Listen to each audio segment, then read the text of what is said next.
A partir de este momento estamos haciendo la grabación, entonces, como les decía, voy a trabajar en nuestro primer objeto de aprendizaje que se denomina gerenciamiento del valor. Antes de hacer un método muy importante de valoración de empresas que se denomina EVA, voy a hacer una introducción en función de lo que tengo en el Excel que les estoy mostrando. Perdón, ¿qué hay en el Excel? Tengo un balance general, tengo un estado de resultados. Dentro del balance general tengo las cuentas tradicionales, lo mismo que en el pasivo y en el activo, pasivo, patrimonio. Y en el estado de resultados, un estado de resultados pro forma con sus cuentas fundamentales. Tiene varias características. ¿Qué información adicional tengo? Tengo los costos de las deudas, o sea, costos de las deudas de corto plazo, costos de las deudas de largo plazo. Y aquí abajo hay unos datos adicionales que ahora van a ver para qué los voy a utilizar en la metodología EVA. Por ahora, como introducción y antes de ir al EVA, ¿qué podemos decir? Que realmente una empresa, y por eso he hablado de administración financiera ahora, que realmente una empresa tiene el ciclo financiero, no contable. El ciclo financiero de una empresa arranca por aquí, por pasivo y patrimonio. Sigue por activos y termina con estado de resultados. ¿Por qué? Los pasivos y el patrimonio se denominan decisiones de financiación. Yo me financio con deuda o me financio con plata de los socios, dígase pasivos y patrimonio. ¿Para qué me financio? Para invertir esa plática en activos, ya sea de corto o activos de largo plazo. Y es sobre estos activos que trabajo, sobre estos activos que opero para generar unos resultados, que son las decisiones de operación. Por eso se habla de decisiones de financiación. Toda esta plata la invierto en activos, son las decisiones de inversión y a partir de la operación del trabajo continuo sobre los activos, que son los que se movilizan, aparecen mis decisiones de operación reflejadas en una cosa que llamo un estado de resultados. Eso es importante, ¿por qué? Porque la creación de valor de una empresa se da en función de que mis decisiones de financiación, de inversión y de operación sean lo mejor y lo más óptimas posibles. Me explico. Si yo voy a tomar una decisión de si me financio con pasivos o me financio con patrimonio, o sea, con plata de los socios, y digo simplemente, bueno, de lo que necesito la mitad pasivos y la mitad socios, puede que esté equivocado. Yo pero primero tengo que ir a revisar cuánto me están costando o cómo me van a cobrar los pasivos y cuánto me cuesta el patrimonio. Si los pasivos me cuestan más, yo me financio más con patrimonio. Pero si los pasivos me cuestan menos, pues entonces yo me financio más con pasivos. Entonces la decisión de financiación pasa por esos costos. No se puede hacer a la ligera, no se puede hacer de buenas a primeras, sino que se realiza solo después de que yo vea cuánto me cuestan tanto la deuda y cuánto me cuesta el patrimonio. Las decisiones de inversión también son fundamentales desde el punto de vista desde el punto de vista del crecimiento. Por ahora hablemos de sostenibilidad y crecimiento de la empresa. ¿Por qué son fundamentales? Porque las empresas todos los días deben decidir qué parte dejan en activos corrientes y qué parte hacen en activos fijos. Eso es una decisión diaria. ¿Por qué? Porque el activo corriente apoya la liquidez. Recuerden los indicadores de liquidez, partiendo de la razón corriente y terminando en un indicador que se llama CTNO, capital de trabajo neto operativo. Recuerden esos indicadores. Son fundamentales. O sea, una empresa debe tener una liquidez óptima, no tener demasiada porque tiene dinero enterrado, pero no, tampoco le debe faltar liquidez, porque si me falta liquidez, no tengo con qué apoyar mis operaciones de corto plazo. Entonces, la decisión de qué dejo en liquidez es muy importante y la decisión de qué hago en activos fijos, que se supone que son sobre los que yo opero realmente, a no ser que sea una empresa distinta, que no sea una empresa productiva, sino de servicios, tengo que decidir entonces cuánto invierto en cada uno. Entonces, las decisiones de financiación son importantes por los costos, las decisiones de inversión son importantes por la liquidez y el largo plazo, y las decisiones de operación son fundamentales porque en el estado de resultados aparecen los costos y los gastos. Los costos y gastos de la operación son los que hacen que mi utilidad sea más alta o más bajita. Son los que hacen que toda mi familia de utilidades, la bruta, la operativa, la de impuestos y la neta, sean más altas o más bajitas. Y aparecen las ventas. Por eso es que las empresas manejan políticas adecuadas de ventas, políticas de mercadeo, promociones, descuentos por pronto, una cantidad de cosas que se generan a partir de la idea de que estas ventas deben aumentar lo mayor, de la mejor forma posible y de que estos costos y estos gastos deben ser los costos y gastos más bajos posible sin afectar la calidad y sin afectar la operación de la empresa. Mucho el cruce de que va a la España a, a Perdón, alguien me está hablando. Les pido un favor, si alguien tiene el micrófono abierto, ciérreme todos los micrófonos para que no se nos filtre nada. Sí, ciérreme por favor todos los micrófonos. Eso. Hay alguien que no me ha cerrado el micrófono y no me está dejando. Listo, ya el micrófono está listo. Muy bien, muchas gracias. No sé quién porque yo no estoy viendo en este momento sino mi pantalla. Entonces vuelvo al cuento. Entonces son las decisiones sobre ventas, costos y gastos fundamentales para hacer que mis utilidades sean altas o bajitas. Entonces en cada una de esas decisiones, financiación, inversión y operación, eh, o sea que en cada una de esas decisiones existen estrategias que se asume que vuelven esas decisiones más óptimas o menos óptimas. Entonces, en la medida en que yo tome decisiones más óptimas, podría hablar de que cumplo con algo que se llama el objetivo básico financiero. El objetivo básico financiero es crear valor o riqueza. Ya el objetivo básico financiero no es generar rentabilidad. El objeto de aprendizaje 2 de administración financiera dejó claro ese concepto. Allá se enseñó que el objetivo básico era crear riqueza, crear valor.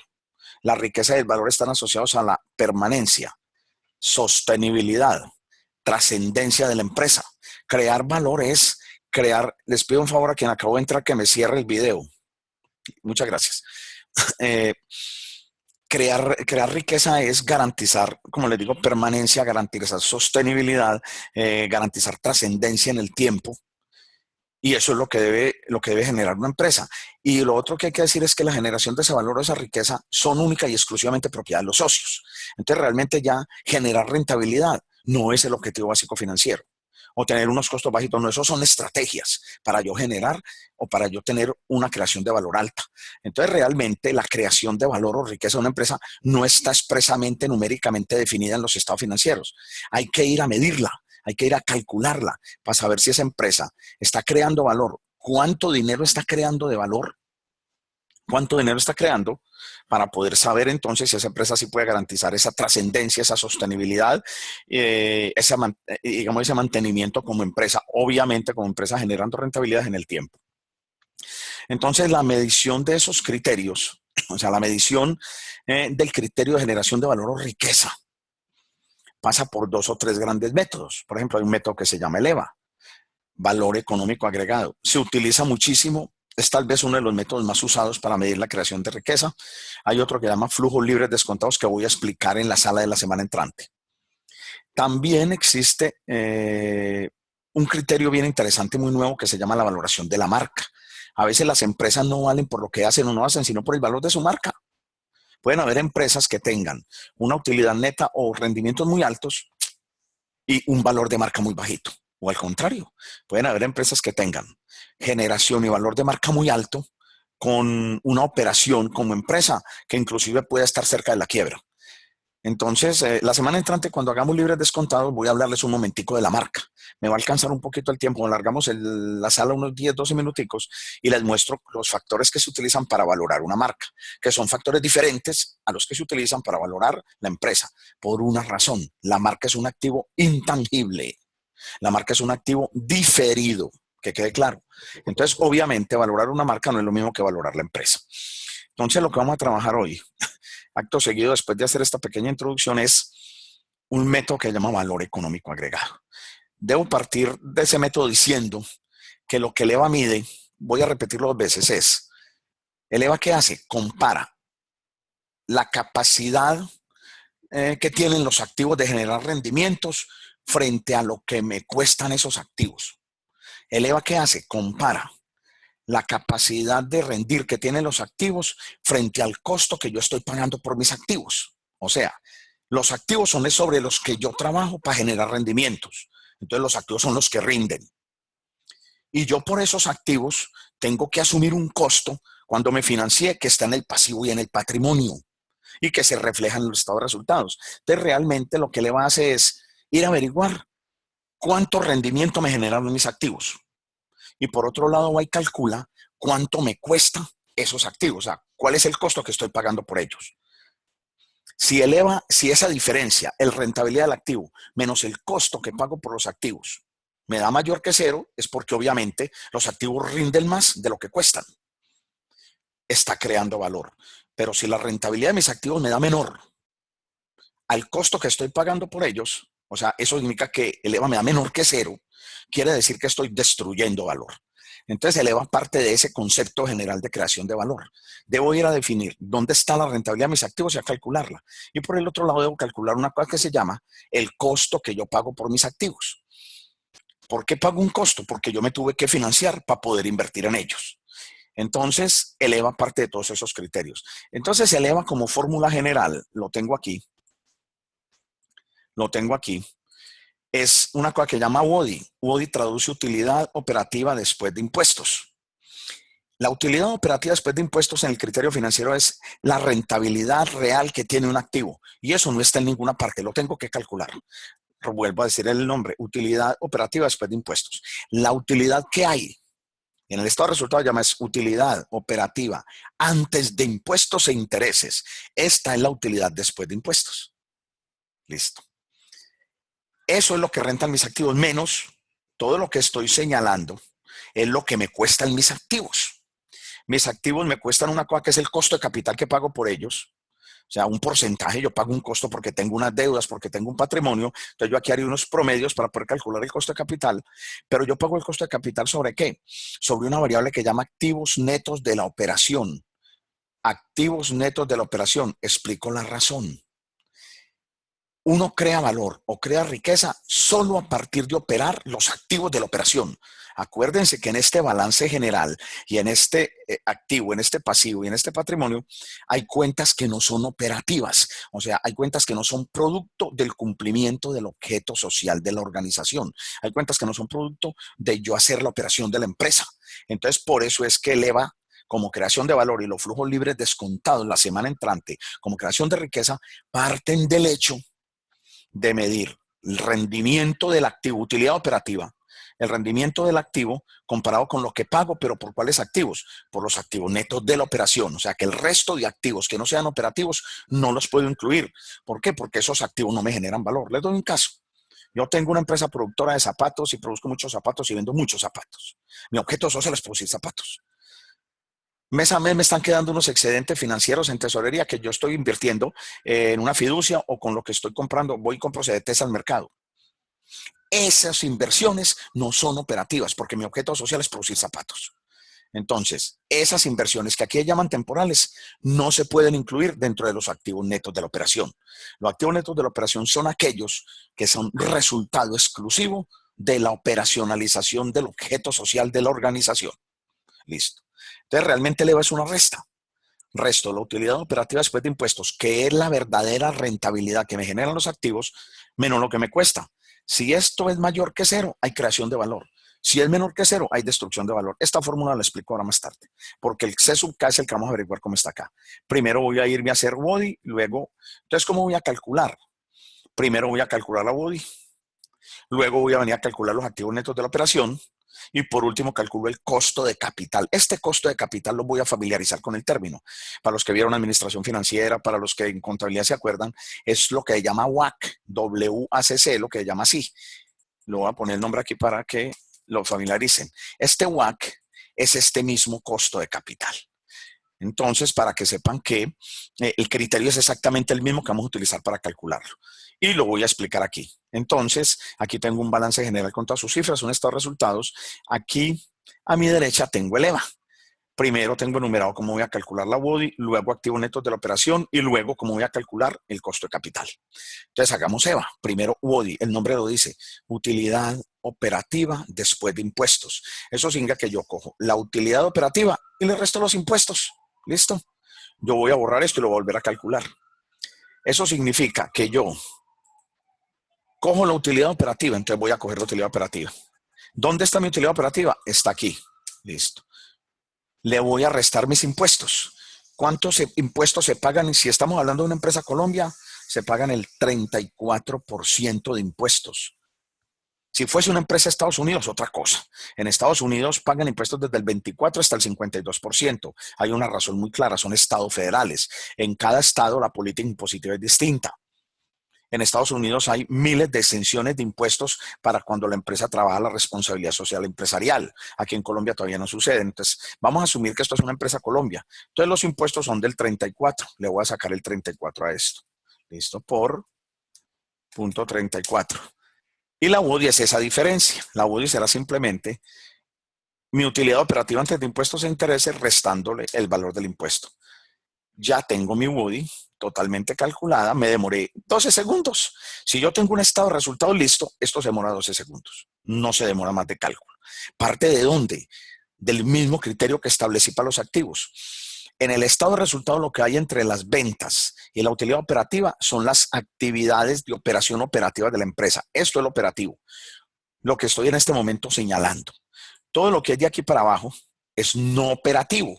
Entonces una empresa no puede crear valor ni por los activos y pasivos que no sean operativos, ni puede crear valor vía cuentas del estado de resultados que no sean operativas. Los gastos financieros no son operativos, los impuestos no serán operativos, entonces nada de lo que haya que es operativo. Por eso la WODI parte de la utilidad operativa. Hasta aquí vienen las ventas de mi operación, los costos de mi operación y los gastos de mi operación. Por eso la WODI se calcula a partir de la utilidad operativa. Entonces ya tengo mi WODI maravillosamente calculada, 66.660.000. Voy a este concepto, activos netos de la operación. Voy a ir aquí. Los activos netos de la operación se parten en dos bloquecitos.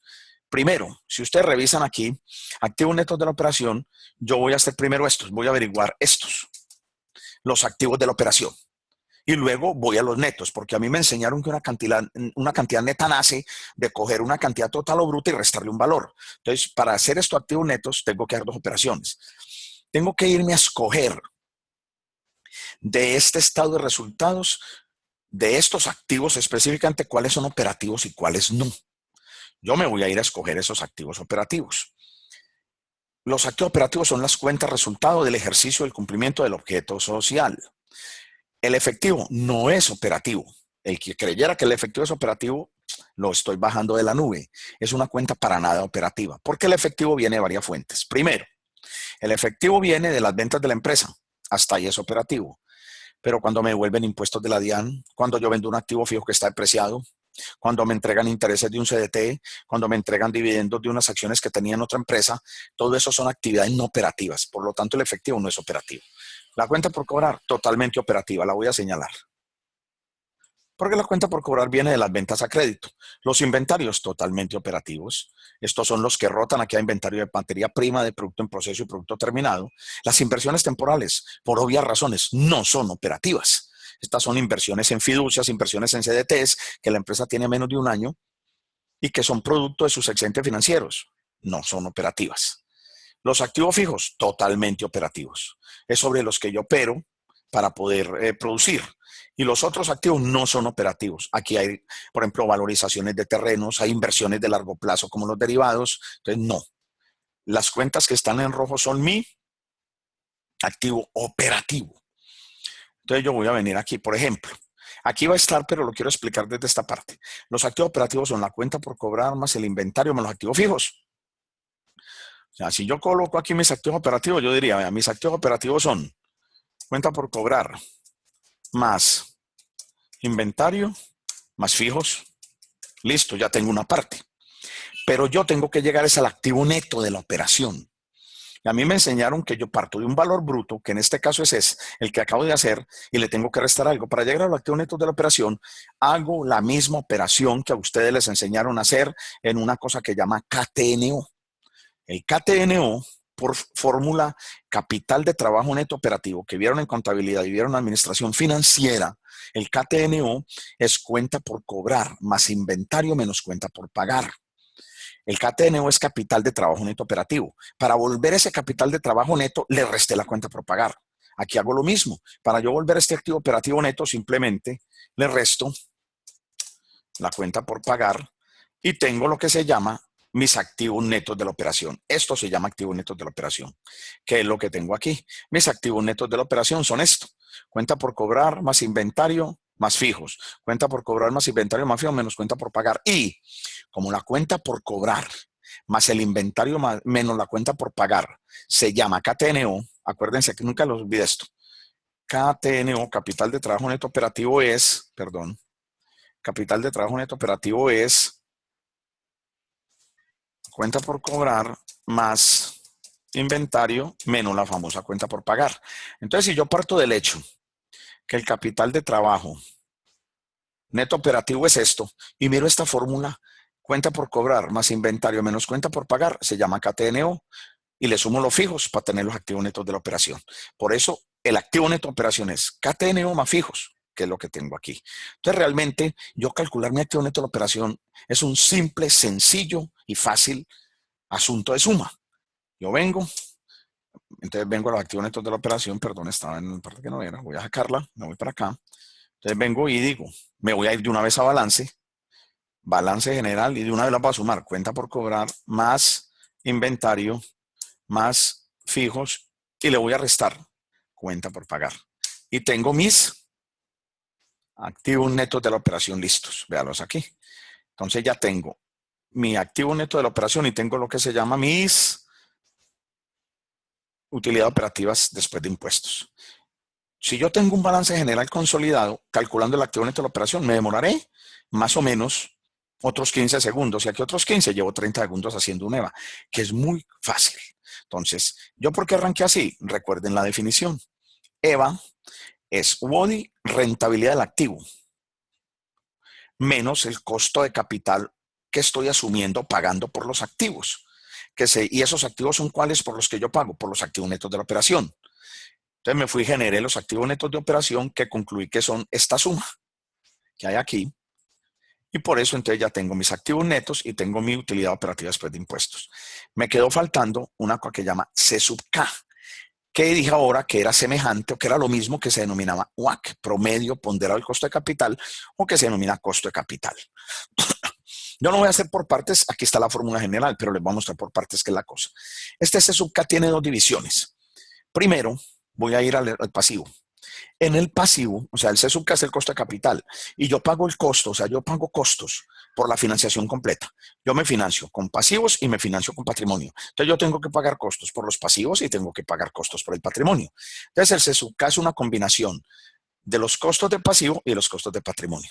Los costos de pasivo se llaman C sub I. Repito, los costos de pasivo se llaman C sub I, en los que tengo aquí. Pero resulta que solamente dos pasivos tienen costo, las obligaciones de corto y las obligaciones de largo plazo. Ni la cuenta por pagar, ni los laborales, ni otros pasivos como por ejemplo los impuestos por pagar tendrían costo. Hay casos especiales donde sí, pero normalmente no asumen ningún costo. ¿Por qué? Porque si usted cuadra con un proveedor una cuenta por pagar de 13 millones adentro de 90 días, que es su plazo, usted dentro de 90 días le paga, punto. Durante esos 90 días, usted no le tiene que pagar más de 13 millones de pesos. Esto no tiene un costo adicional. Lo mismo sucede con los laborales o con los impuestos por pagar. Es que tengo que pagar impuestos por pagar el próximo, dentro de 3 meses de 15 millones.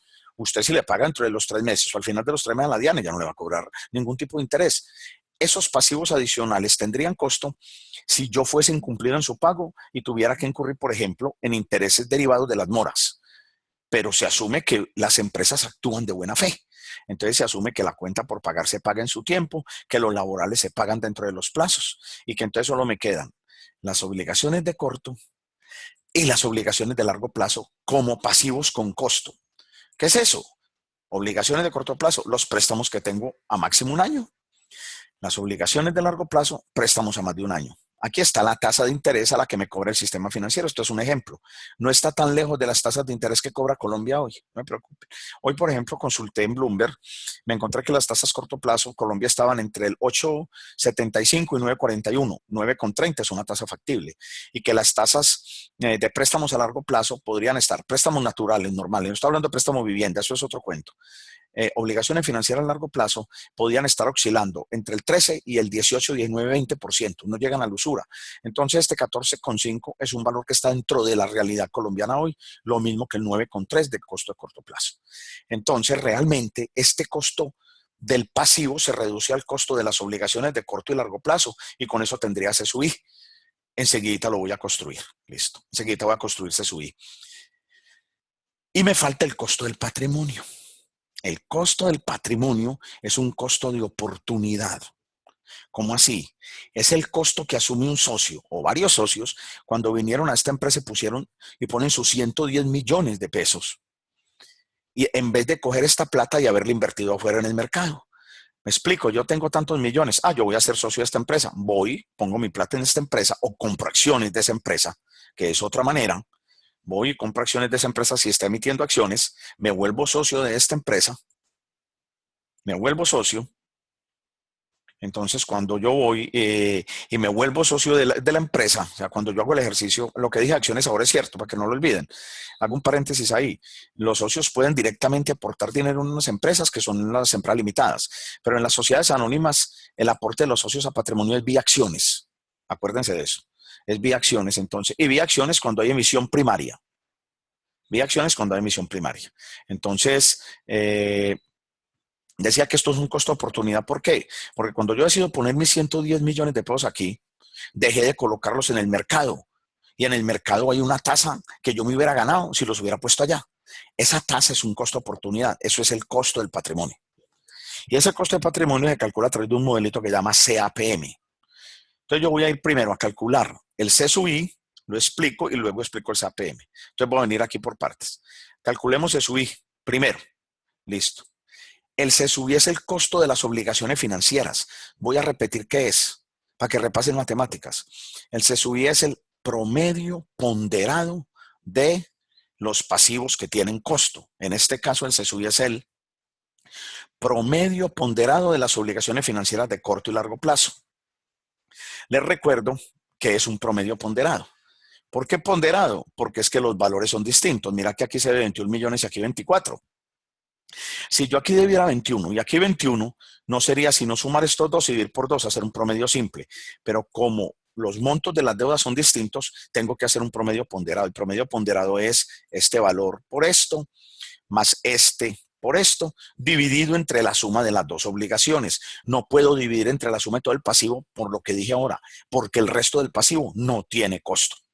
Listo. Entonces voy a venir a calcular ese promedio ponderado del C sub I. Simplemente voy a decir, abro paréntesis de una vez. Entonces vengo para acá y digo, obligaciones corto plazo por su tasa, más obligaciones largo plazo por su tasa.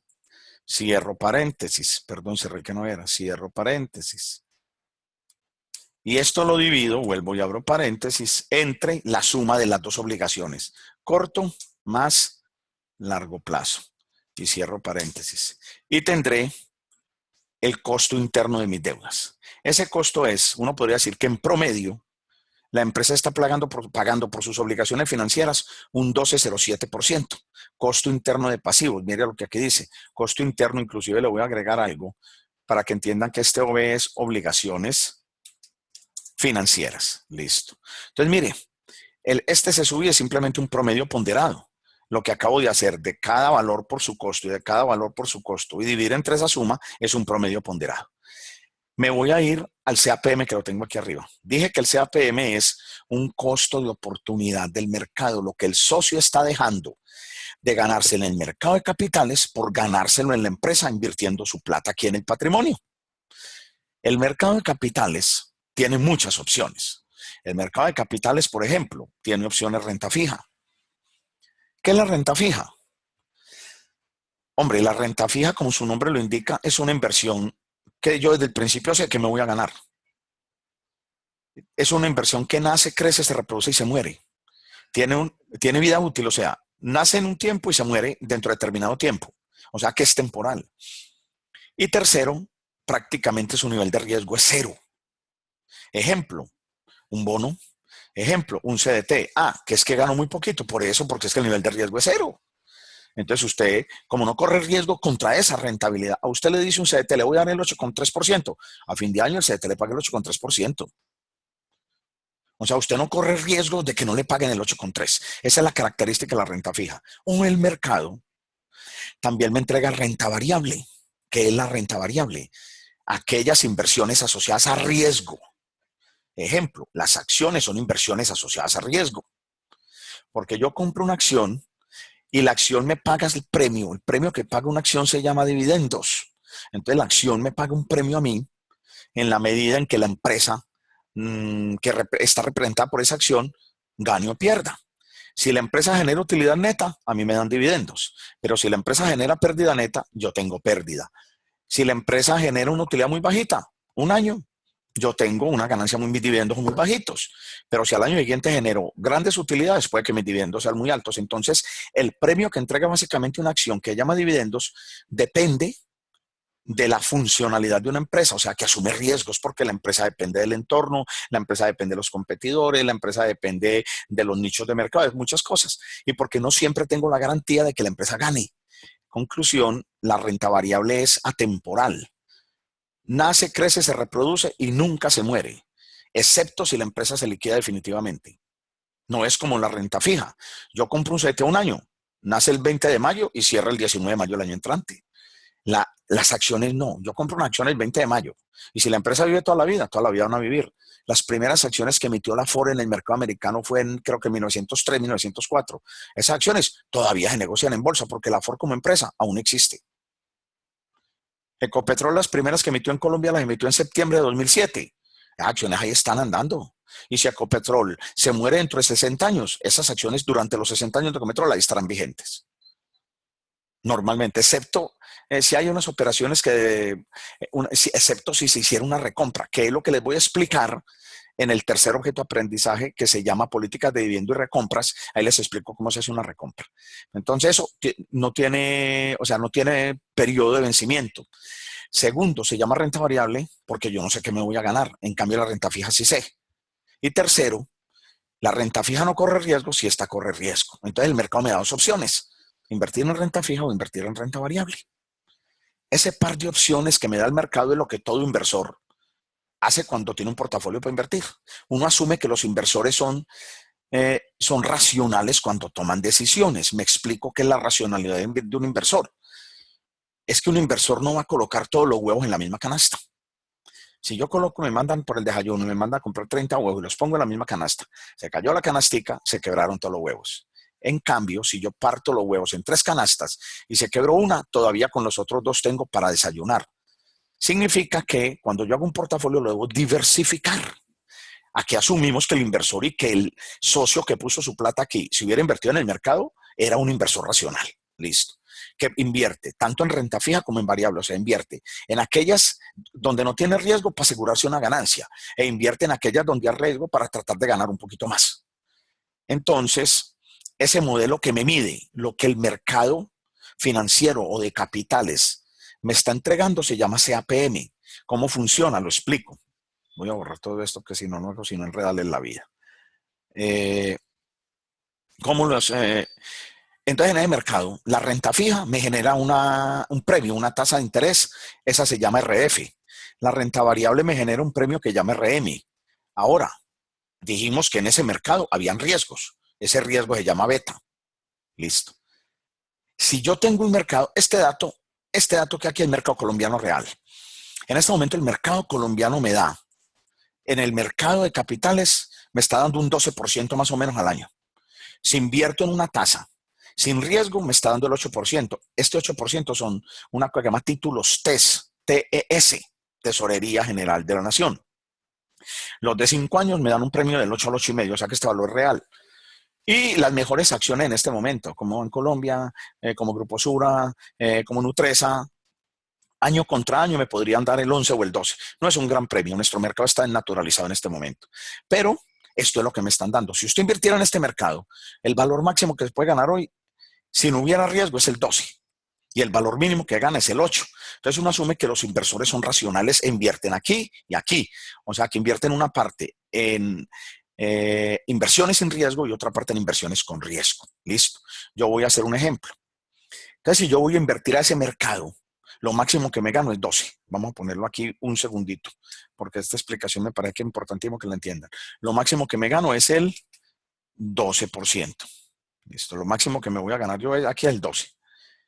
Lo mínimo ya sabemos que es el 8%. Entonces, aquí se puede observar una cosa. Si yo hago un portafolio con estas dos, si yo no me gano el 12% aquí, ya como mínimo en el mercado me gané el 8%. ¿Qué quiere decir? Que parte de este 12 lo estoy cubriendo con el 8. Y que entonces solamente me queda expuesto a riesgo la diferencia del 12 y el 8, o sea, el 4%. Porque yo estoy asegurando parte de este 12 con este 8 que no tiene riesgo y que siempre me van a pagar. Y entonces me queda expuesto a riesgo solamente el 4. Eso que acabo de decir se llama modelo CAPM. ¿Qué es un CAPM? Pues hombre, un CAPM es algo como esto que hay aquí. Un CAPM entonces es algo, aquí lo muestro, lo voy a pintar un poquito más para que lo vean y de pronto lo voy a ampliar para que lo tengan claro. Esto es un CAPM. ¿Qué hace el modelo CAPM? El modelo CAPM hace esto. El modelo CAPM, lo que yo acabo de decir, es esto. Déjame, yo lo corro un poquito. ¿Qué es? Que si yo invierto en el mercado, me gano un renta fija fijo. Además, me gano la diferencia entre la renta variable y la renta fija. Esta diferencia es la que está expuesta al riesgo que llama beta, que es este riesgo que hay aquí. Listo. Porque es que este 8% del renta fija no corre riesgos. Este 8% es fijo. En cambio, lo que corre riesgo es la diferencia, porque si yo invierto, lo máximo que me gano es 12 y lo mínimo es 8. Si no me gano el 12, listo, me gané el 8. Entonces no se materializó, fue ese 4. ¿Por qué? Porque seguramente sucedieron riesgos que hicieron que no me ganara ese 4 adicional. Este es lo que está expuesto a riesgo, o sea, la diferencia de lo que está expuesto a riesgo. Este modelo se llama CAPM.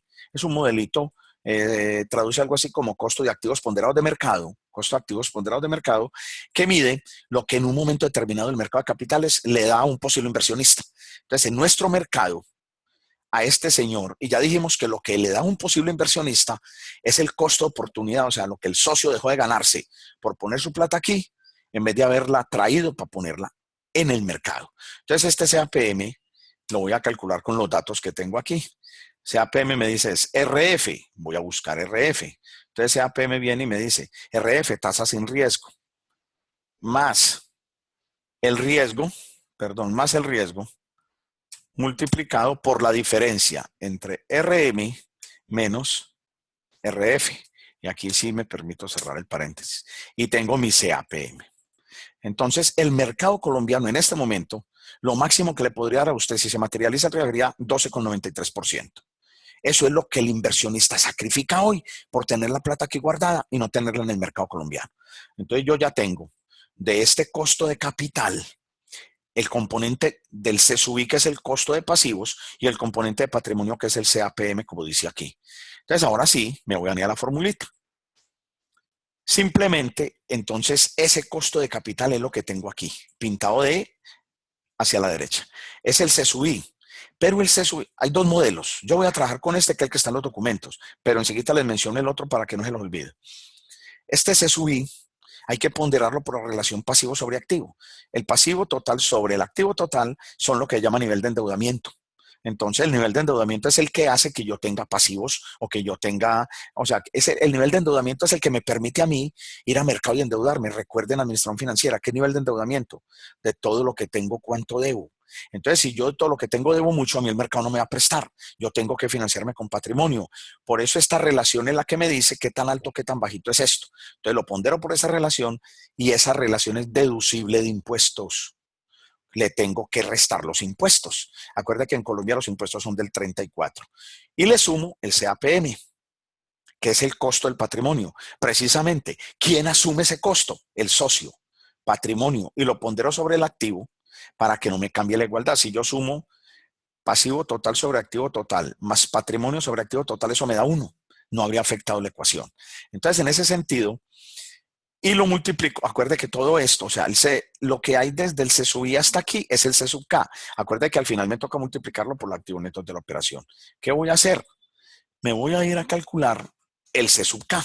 Ya tengo el C sub I, ya tengo el C sub I y ya tengo el CAPM. Entonces lo que voy a hacer es hacer mi C sub I y luego ir a buscar pasivo sobre activo. Están en el balance general. Patrimonio está en el balance y ya había calculado por aparte activos netos de la operación, WODI. O sea, yo tengo las 4 variables listas. Tengo WODI, C sub K, activos netos de la operación por aparte. Tengo por aparte C sub I, CAPM. Lo único que tengo que hacer es integrarlo. Entonces voy a ir aquí a C sub K. Entonces voy a decir, empecemos. Voy a calcular C sub K. Mire dónde vengo. Voy a calcular solo lo que estoy señalando hasta aquí. Entonces voy a ponerle mi primer paréntesis. C sub I. Entonces me voy a ir a tomar C sub I. ¿Dónde está C sub I? Yo voy a venir y les muestro C sub I. Vean, C sub I aquí. Listo. Me dice multiplicado por. Listo. Multiplicado por. Abro paréntesis. Pasivo total. Me voy a venir a buscar mi pasivo total. Pasivo total. Dividido. activo total.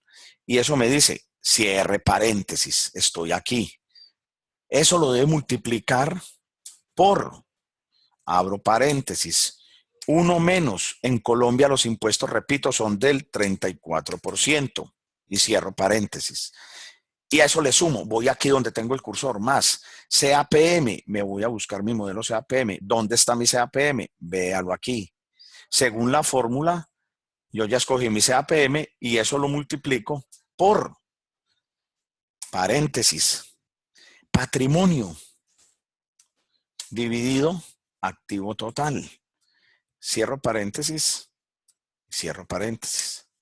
Y tengo mi costo de capital del 11%. Listo. ¿Cómo es el costo de capital aplicando esta fórmula? Ahora, hay otra versión. La voy a explicar. Esa otra versión es una versión donde aquí no se trabaja con activos sobre pasivos sobre activos, sino la deuda sobre deuda más patrimonio. Y aquí patrimonio sobre deuda más patrimonio. Esas son las dos versiones. Lo que hay en los documentos que tenemos en campus es esta versión. Esta versión la utilizan una parte Escalón García, la utiliza Héctor Ortiz Anaya. Entonces son dos versiones. Al final los costos dan bastante parecidos, pero son dos formas de calcularlo. Aquí yo he escogido esta porque me parece que es más sencilla. Ir por el pasivo total, ir por el activo total y por el patrimonio, en vez de estar desagregando las deudas y desagregando, en definitiva, el deuda más patrimonio. Se vuelve un poquito más complejo. Entonces, ¿yo qué preferí? Trabajar esta versión. Es válida. Todavía en el mercado muchos la trabajan. Entonces, yo ya tengo mi costo de capital. Conclusión, estoy a un pasito a hacer el EVA. El EVA es que WODI, yo ya lo calculé. Acuérdense que el WODI, aleluya, lo tengo por aquí. WODI, mire lo que me dice. Menos costo de capital, lo acabé de calcular, por el activo neto de la operación. Y resulta que el activo neto de la operación es este. Conclusión, tengo el EVA de 55 millones de pesos. Cuando da mayor que cero es porque la WODI es superior al costo que pago por mis activos. Si hiciéramos por aparte un momentico, el costo de capital, o sea, hagamos por aparte un momento para que revisen el asunto. Hagamos el sub K por el activo neto de la operación para que miren. Yo aquí lo integré, pero hagamos ese por aparte. Cojamos ese sub K por, y voy a ir al activo neto de la operación. Listo. Mire, ese sub K por el activo neto de la operación lo queda a 10 millones. O sea, todo este lado de la igualdad del EVA, esta que estoy señalando, me da 10 millones de pesos. Mientras que la WODI tiene la utilidad operativa es de 66,660. Por eso es que da positivo. Porque yo estoy generando una rentabilidad de 66 millones y al final estoy pagando un costo de 10,675. Por eso cuando resto me da una creación de valor, les voy a dejar me da una creación de valor de 55,984. ¿Por qué? Porque la rentabilidad del activo es de 66,660 y el costo que estoy pagando es de 16,75. Conclusión, si pago 66 millones y realmente lo que si me entran 66 millones y realmente lo que estoy pagando es 10 millones, obviamente hay creación de valor porque la rentabilidad es superior a su costo. Eso es el EVA. El EVA entonces es un valor residual. Es un valor residual. Listo. Ahora, ¿este EVA es bueno o malo? Miremos. Por ejemplo, hay un indicador que se llama margen EVA que se puede hacer. Margen EVA es hermano del margen, de los márgenes de utilidad. El margen EVA simplemente está como aquí. EVA, voy a hacer simplemente eso, EVA, sobre unas ventas que están por aquí. Para que veamos el EVA. Mire, esto quiere decir que por cada peso que vendo, casi 29 centavos se están convirtiendo en creación de valor. Eso es bueno. Casi 29 centavos, esto es 28,7%. Entonces estoy diciendo que por cada peso que vendo, casi 29 centavos se están volviendo creación de valor. Eso es importante. Y hay otro bien interesante. Uno que se llama la capacidad del activo para generar,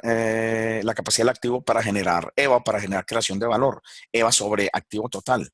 Hagamos el EVA sobre el activo total. EVA dividido, me voy al activo total. Esa belleza la tengo por aquí, la voy a tomar desde donde la tengo formulada. Ya lo tengo. Mire, 31. ¿Qué significa? Venga, yo les encierro también para que lo tengan claro. Quiere decir que por cada peso que tengo en mi activo, 31 centavos de ese activo se vuelve riqueza o valor para el accionista. Importante. Entonces, estos son dos buenos indicadores, tanto el margen EVA como el indicador EVA sobre activo total, que no tiene un nombre específico, me muestran realmente la capacidad que tienen las ventas y la capacidad que tiene el activo total de generar creación de valor. Ahora, ¿por qué esa empresa está creando o destruyendo valor? ¿O qué podríamos hacer para mejorarla? Uno siempre revisa estas 5 variables, muchachos. Siempre. Siempre revisa uno esas 5 variables. Siempre va a revisar esas 5 variables. Costos y gastos, el costo de capital, una cosa que llama leverage, ya les digo qué es, y mi liquidez, y el rendimiento del patrimonio, revisémosla. Cuando hablo de costo y gasto, me refiero a la estructura de costo y gasto. ¿Cuántos son el costo y el gasto de las ventas? Yo voy a ver eso. La estructura de costo y gasto, lo que me refiero es a una fórmula como esta. Costo de mercancía vendida más gasto de la operación dividido ventas. Lo que quiero averiguar con este indicador, muchachos, es realmente de cada peso que venda, cuánto de ese peso tengo comprometido en costo y gasto. Miremos a ver. Entonces yo voy a abrir ese paréntesis. Costos. Listo. Más gastos dividido ventas. Listo. Mire, esta empresa tiene que de cada peso que vende, 48 centavos lo consume en el costo del gasto. Eso no está el malo. Los que saben de finanzas dicen que lo ideal de una empresa es que entre el costo del gasto no se vaya más de la mitad de lo que se vende. Conclusión, esta está dentro de ese límite. Uno podría considerar que esto está bien. Por la razón que les estoy dando, se considera que más del 50% empieza a ser un problema. Aquí significa que de cada peso que vendo, 48 centavos se los tragan el costo del gasto operativo. O sea, que quedan 52 centavos. Eso está bien, listo. El costo de capital. Revisemos el costo de capital. 11%. Ese costo de capital es bajo o alto, es muy bajito. En Colombia la tasa de usura, voy a ponerla aquí, en Colombia la usura es de más o menos 31% hoy. Si la usura es del 31 y si el sector puede cobrar, o sea, todo el sector financiero puede cobrar tasas hasta el 31 y esta empresa está pagando un costo de capital realmente miserable del 11%, o sea, está pagando prácticamente la tercera parte de la tasa de usura. Conclusión, otra de las razones por las que está creando valor es que el costo de capital es este costo de capital es muy bajo. Obviamente ya saben, muy bajo comparado con este 31. 11% frente a 31 es casi la tercera parte, es muy bajito. Entonces, colóquenlo aquí, muy bajo, comparado con la usura, para que lo entiendan. Listo. Ya. Otro indicador que uno mira para ver si la creación de valor es buena o mala, el leverage. Este lo vieron todos en administración financiera, en contabilidad, pasivo total sobre patrimonio. Lo voy a calcular primero y después lo explico. Pues no habría necesidad, pero lo voy a explicar. Pasivo total sobre patrimonio. Mire lo que me dio el leverage, 0.64. Esto quiere decir que de cada peso que ponen los socios, la empresa presta 64 centavos. De cada peso que ponen los socios, la empresa va y presta 64 centavos. Quiere decir que la empresa es más propiedad de los socios que de los acreedores. Porque de cada peso que se le debe al socio, al sector externo, que son acreedores, se le deben solo 64 centavos. Eso es muy bueno. La empresa es más propiedad del socio que los acreedores. No corro riesgos con los acreedores. Entonces, cuando el leverage es de este sentido, es muy bueno. Ojo lo que voy a decir. No siempre significa que es mejor que el socio ponga plata. No, puede que no. Puede que haya momentos en que sea mejor hacer deuda. Pero para efectos del control de la propiedad sobre una empresa, es mejor que la empresa sea más de los socios que los acreedores. Y luego viene una cosa que se llama liquidez, o sea que este indicador es bueno también. Otra razón por la que esta empresa está creando valor. ¿Es bueno por qué? Porque es más propiedad de los socios que los acreedores. La otra indicador se llama liquidez. ¿Qué es la liquidez? Para que no nos pongamos a botarle corriente a todo lo que ustedes han hecho antes, hay una cosita bien interesante. La empresa tiene que garantizar liquidez para pagar su operación, básicamente, en principio. Y su operación está representada en el KTNO. ¿Qué es el KTNO? Lo que la empresa requiere para cumplir sus obligaciones diarias, normales y urgentes operativas. Las otras son obligaciones no operativas. Entonces, si yo comparo el efectivo con el KTNO, en este caso mi efectivo, o sea, en este caso mi efectivo es de 45 millones y mi KTNO es de, o sea, calculemos el KTNO aquí. Por aparte, ese solo, acuérdense que de contabilidad de administración financiera, cuenta por cobrar más Inventario menos cuenta por pagar es mi KTNO. Mire, mi KTNO es de 42 millones y yo en el efectivo tengo 45. Eso quiere decir que si por alguna razón esta cuenta por cobrar no se pudiera cobrar, estos inventarios no rotaran como yo quiero, tengo el efectivo para poder responder por los 42 millones que necesito para la operación. Entonces, cuando mi efectivo es mayor a mi KTNO, es muy bueno. ¿Por qué? Porque si estas dos cuentas no se materializan, conclusión, puedo sacar parte del efectivo para poder sustentar mientras espero a cobrar mi cuenta por cobrar o mientras espero a que mi inventario salga a bodega y rote. Entonces, cuando el efectivo es mayor que el KTNO, es muy buen indicador. Mire, me dio muy bueno. ¿Por qué? Porque el efectivo es de 45 millones y el KTNO me dio de 42. Y el último indicador se llama ROE. Ese todos lo han trabajado también. Utilidad operativa sobre patrimonio. Esto es rentabilidad operativa del patrimonio. Lo voy a calcular. Utilidad operativa dividido patrimonio. ¿Listo? Me dio 0.92. Por cada peso que pone el socio, de ese peso 92 centavos son utilidad operativa. Lo repito, de cada peso que el socio pone, de ese peso 92 centavos se vuelven utilidad operativa. Muy alto, muy bueno, excelente. Esto es un indicador excelente y les voy a mostrar por qué. Aquí en este indicador encontramos la razón fundamental de por qué el socio se vino a invertir aquí. Por cada peso que él ponga, eso genera una utilidad operativa de 92 centavos. Y el mercado solo le estaba dando ¿cuánto? El mercado solo le estaba dando el 12,93, que es el CAPM. Entonces él sacrificó el 13% en promedio para que lo aproximemos por venir a ganarse una rentabilidad operativa de 92%. Conclusión, internamente la empresa le está dando más que lo que hubiera dado el mercado si lo hubiera puesto afuera. Entonces, este indicador justifica el hecho de que el socio haya venido a poner su plata aquí. Todas estas razones, que son muy buenas, son razones por las que esta empresa está creando un muy buen valor equivalente a lo que dijimos de 55 millones, que es la diferencia entre lo que me rentan mis activos de 66,660 y lo que pago por los activos de la operación, que son exactamente 10 millones 675,000 pesos. Eso es lo que se llama valor económico agregado. Ese es el concepto básico de lo que se llama EVA. A partir de este momento voy a parar la grabación.